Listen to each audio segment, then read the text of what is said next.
గురువు త్రిమూర్తి స్వరూపుడని, బ్రహ్మల జ్ఞానాన్ని పెంపొందించి విష్ణువులా రక్షిస్తారని, మానవతా విలువలు నేర్పుతారని ప్రముఖ పంచాంగకర్త చిలకమర్తి ప్రభాకర్ చక్రవర్తి శర్మ తెలిపారు.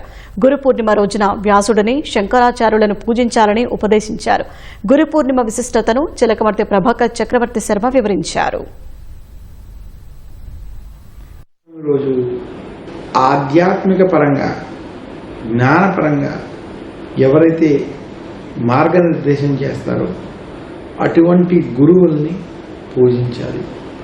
ఆ యొక్క గురువు ఇచ్చినటువంటి ఉపదేశానికి సంబంధించినటువంటి మార్గంలో ప్రయాణం చేసి ఆ మార్గం ద్వారా భక్తిని, భక్తి ద్వారా జ్ఞానాన్ని, జ్ఞానం ద్వారా మోక్షాన్ని పొందేటువంటి అవకాశం కేవలం ఆ గురువే కల్పిస్తాడు. కాబట్టి అటువంటి గురువుని ఈరోజు పూజించాలని తెలియజేస్తూ, గురు పౌర్ణమిని వ్యాస పౌర్ణమి అని ఈరోజు వ్యాసుల వారిని పూజించాలి, శంకరాచార్యుల వారిని పూజించాలి.